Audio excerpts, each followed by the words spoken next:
Hello everyone, आज हम करेंगे +1 कॉमर्स बिजनेस स्टडी का chapter number 2 which is form of business organisation. जब हमने लास्ट वीडियो अपनी फिनिश की थी फर्स्ट चैप्टर की, तब हमने उसमें डिस्कस किया था कि एक बिजनेसमैन को बिजनेस स्टार्ट करने के लिए बहुत सारे बेसिक फैक्टर्स के बारे में कुछ डिसीजन लेने पड़ते हैं। उसमें से एक था कि बिजनेसमैन को डिसाइड करना पड़ता है कि उसने किस type of form of ownership choose करनी है। तो मैंने आपको बोला था कि इस चीज़ के बारे में एक पूरा सेकंड चैप्टर है।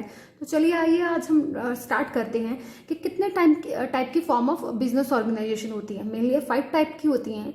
First is sole proprietorship, second is joint Hindu family business, third is partnership, fourth is cooperative societies, fifth is joint stock companies. हम सेपरेटली एक एक करके सभी चीज़ों को डिटेल में डिस्कस करेंगे। सबसे पहले क्या आता है हमारा सोल प्रोप्राइटरशिप। सोल प्रोप्राइटरशिप होता क्या है? सोल का क्या मतलब होता है? Only, a single. प्रोप्राइटरशिप मतलब क्या होता है? एक ऑनर होता है। मतलब नाम से क्लियर हो गया कि सोल प्रोप्राइटरशिप क्या होता है, जिसमें एक सिंगल ऑनर होता है। Sole proprietorship refers to a form of organisation which is owned, manage and control by an individual. एक इस तरह की बिजनेस ऑर्गेनाइजेशन होती है जिसका एक इंडिविजुअल पर्सन ही क्या करता है, इसको ऑन करता है, इसका ऑनर होता है। इसको एक इंडिविजुअल पर्सन ही मैनेज करके चलता है, एक इंडिविजुअल पर्सन ही क्या करके चलता है, इसको कंट्रोल करके चलता है। And who is the recipients of all the profits and bearer of all risk. ये एक अकेला पर्सन होता है जो क्या करता है, इस बिजनेस में होने वाले सारे प्रॉफिट्स को टेक करता है एंड सारे ही रिस्क एंड लॉसेस को क्या करता है, बेयर करता है। मेनली सोल प्रोप्राइटरशिप क्या होता है, is the one who is the only owner of the business. ये एक ऐसा पर्सन होता है जो ओनली ऑनर होता है, एक अकेला ऑनर होता है पूरे बिजनेस का, तो सारे डिसीजन अकेला ही लेकर चलता है। आप कभी ना कभी मार्केट में गए होंगे कुछ पेन्स, कुछ रजिस्टर, कुछ खाने की चीज़ें लेने के लिए, कुछ अपनी रोज़मर्रा की ज़िंदगी के लिए लेज वगैरह लेने के लिए। जब आप किसी शॉप पे जाते हैं तो मेनली आप किस टाइप के पर्सन से बात कर रहे हैं? वो क्या होता है, एक सोल प्रोप्राइटर होता है। वो क्या होता है, एक सिंगल ऑनर होता है पूरे बिजनेस का।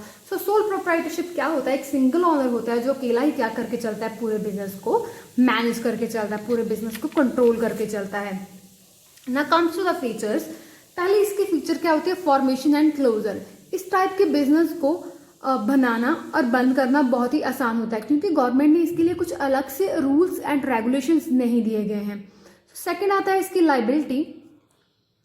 इस पर्सन की, इस सोल प्रोप्राइटर की लाइबिलिटीज, जिम्मेवारियां बहुत ज़्यादा होती हैं, बिकॉज इस एक अकेले पर्सन ने पूरे बिजनेस को हैंडल करना पड़ता है। एंड इसकी लाइबिलिटीज क्या होती हैं, अनलिमिटेड होती हैं। अनलिमिटेड लाइबिलिटी का क्या मतलब करता है कि कभी कभी अगर इस बिजनेस में होने वाले डेट्स, मतलब कि इस बिजनेस के एसेट्स फुलफिल नहीं कर पाते हैं डेट्स को, देन इसकी पर्सनल प्रॉपर्टी भी इसमें यूज कर ली जाती है।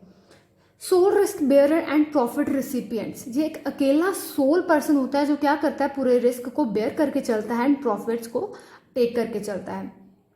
कंट्रोल, ये एक अकेला पर्सन होता है, सो ऑब्वियस है कि इस पूरे बिजनेस में कंट्रोल भी किसका चलेगा, उस अकेले पर्सन का ही चलेगा। No separate entity. अब दो चीजों की बात हो गई, एक हो गया हमारा sole proprietorship, sole proprietor which is a single person,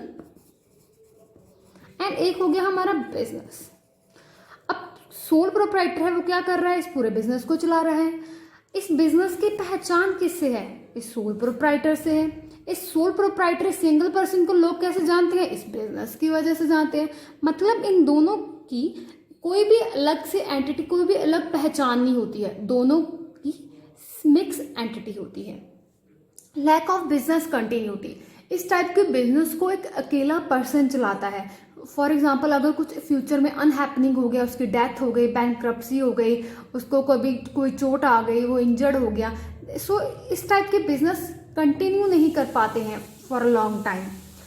इस टाइप के बिजनेस करने के आप देखते हैं फायदे क्या क्या, मेरिट्स क्या क्या होते हैं। First is quick decision making.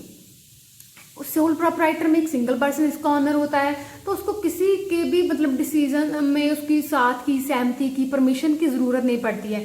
सो जब भी उसको डिसीजन लेने पड़ते हैं वो अकेला ले लेता है। सो इस टाइप के बिजनेस में क्या होता है, क्विक डिसीजन मेकिंग होती है, बहुत जल्दी डिसीजन ले ले जाते हैं, किसी का भी इंतजार और परमिशन का वेट नहीं करना पड़ता है। Confidentiality of information. वो अकेला पर्सन है जिसके पास क्या होती है, इस बिजनेस की पूरी इंफॉर्मेशन होती है कि कैसे उसको प्रॉफिट्स हो रहे हैं, कैसे उसका बिजनेस इतना सक्सेसिव हो रहा है, इस बिजनेस के क्या क्या सीक्रेट्स हैं, वो सारे क्या होते हैं इस पर्सन के पास कॉन्फिडेंशियल रहते हैं। डायरेक्ट इंसेंटिव, ऑब्वियसली एक अकेला पर्सन इतनी सारी लाइबिलिटीज, इतनी सारी रिस्पॉन्सिबिलिटीज, इतने सारे रोल्स प्ले कर रहा है, तो ऑब्वियसली उसको हार्डवर्क करने के बाद जो भी इंसेंटिव होंगे वो डायरेक्टली किसके पास जाएंगे, इस अकेले पर्सन के पास ही जाएंगे।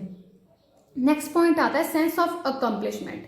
अब एक पर्सन को इतने सारे रोल्स प्ले करने हैं, मैनेजर के, ऑनर के, कंट्रोलर के, सुपरवाइजर के, परचेजर के, सो ऑब्वियसली इसको एक सेंस ऑफ अकम्पलिशमेंट आनी चाहिए। उसके पास इतनी सेंस होनी चाहिए वो कि उसने अपने बिजनेस के लिए जो भी गोल्स सेट किए हुए हैं वो कैसे उन बिजनेस के गोल्स को क्या कर सके, अकम्पलिश कर सके, अचीव कर सके।